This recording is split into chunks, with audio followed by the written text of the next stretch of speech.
بسم الله الرحمن الرحيم. الحمد لله رب العالمين. إلهي بقى مهده ما أنت نقسمي إلى نسون معدنا حفلة أنا كنت أحفظه وتشكي كوباد إبلارنتا يكتب البرا هدول يا رسول ويو ضمان ملاحظة هي مرتبة كسوق يبقى شيء شركة قدوميها محكمة الصلاة مديرياش وزير ده برلمان كي يقولتي ده أنت كتشوفته أحزاب تقارنك قدومياش وده اللي بدو يتشوفان وفتي إثيوبيا كم دي اللي بدو وزير أحمد شده قوضع وزير الجديد كأه وفتي كسوق دي بي ويل وهو قامنا يو قدوميها دي بي ويل أحمد سلطان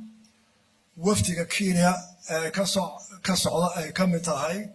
حلبانكا أما إمبيغا آريال أودينغا قبديسي أما إنتيسي أيو قامنا يسو أو أصاحب وين أو سومالي لان برايم منستر كي هو جني بيساو دمانتين waxaan ku soo dhaweynayaa ka qaybgalka xafladda lagu furayo feeskii koobaad ee magaalada Berbera maanta waxa maalin weyn oo taariikhi ah oo u ah dadka Soomaaliland iyo geeska Afrika iyadoo aynu u goobjoog ka nahay furitaanka ballaaran ee lagu casriyay dekedii Berbera oo ay maalgelisay shirkadda DB World ee ay leedahay dowladda Imaaraadka Carabta waxa kale oo suurtagelinaysa arrintaasi ma aha oo kaliya in dekedii la furay ee waxay ka dhigaysaa Somaliland dal hogaamiya shaqada dekedaha noqdana boobayac mushtar oo u dhiganta Singapore ama Dubai mustaqbalka soo socda hawsha inoo qabsoontay waxay kor u sii qaadaysaa horumarka dhaqaalaheena soo jiidashada maalgashiga caalamiga ah iyo shaqo abuurka dalkeena waxaan uga mahadnaqayaa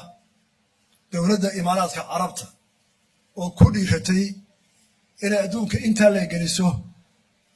dalkeena Somaliland iyada oo waqtigaa ay dowlado badan ay ka hor yimaadeen oo duufaano coladeed ku kiciyeen in aan la dhisi karin dekedda waxaa si gaar ugu mahadnaqayaa suldaan oo u dhabar adeegay culays kasta iyo cadaadis kasta oo kaga yimid dowladda aan jaarnahay si loo joojiyo in la bilaabo dhismaha aad iyo aad baan ugu mahadnaqayaa suldaan DB World iyo madaxda dowladda Carabta waxaan u mahadnaqayaa wafdiga Ethiopia ee wasiirada hogaaminayaan iyo wafdiga ka socda dowladdeegaanka Soomaalida madaxweynuhu hogaaminayo oo inoo muujiyay inay yihiin dad ay naga dhaxayso wada shaqayn jaar wanaag isdhexgal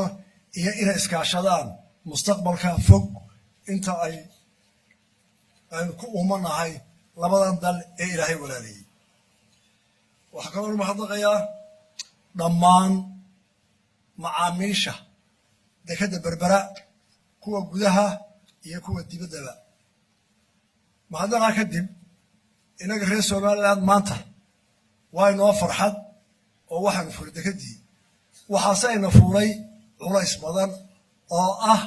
inaynu u adeegno dalalka aan lahayn dekedaha ee u baahan inay dekeddan isticmaalaan ee ugu soo horeeyo dowlad deegaanka Soomaaliyeed iyo Ethiopia oo dhan iyo inta ka shaqeysa xilkaasi waxay nooga baahan yihiin mas'uuliyad culus oo ugu horeysa soo dhaweyn ilbaxnimo shaqo fiican waayo noloshu waa tartan dekeduhuna way tartamayaan dekedda waxa qulay hirgelaysaa marka la helo deked waqtiga ugu yar kaga dejin karta marabka ee geyn karta halka looga baahdo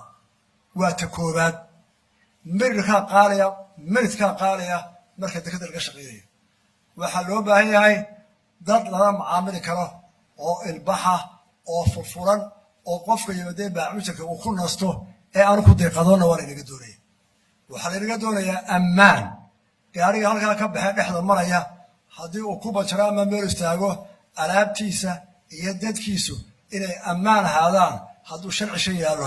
oo la yidhaahdo waa dhulkii ammaanka ahaa kartida lahaa ilbaxa lahaa ee wax laga iibsan karaayey markaasaynu tartami karnaa xilkaasa inaga inoo yaalo.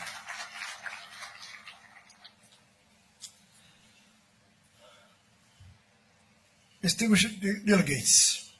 ladies and gentlemen, welcome you all. Today we are celebrating another key milestone of Somaliland's progress toward this economical development. As we are integrating Berbera Port Phase 1 expansion and the groundbreaking of Berbera Free Economic Zone.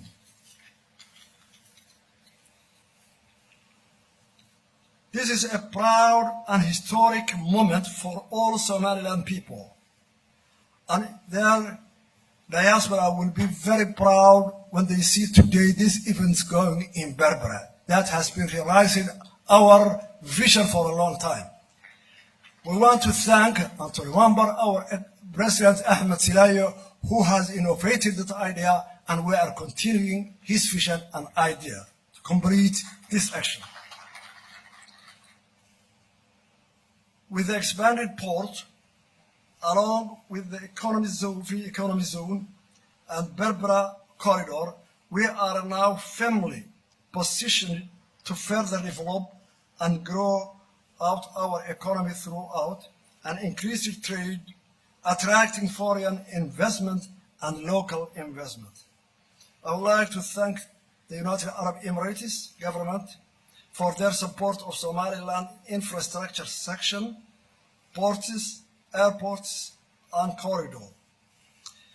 Somaliland and United Arab Emirates have a good relationship on development and cooperation that we want to further strengthen it. I would also like to thank the Ethiopian delegation for their participating in this historic moment,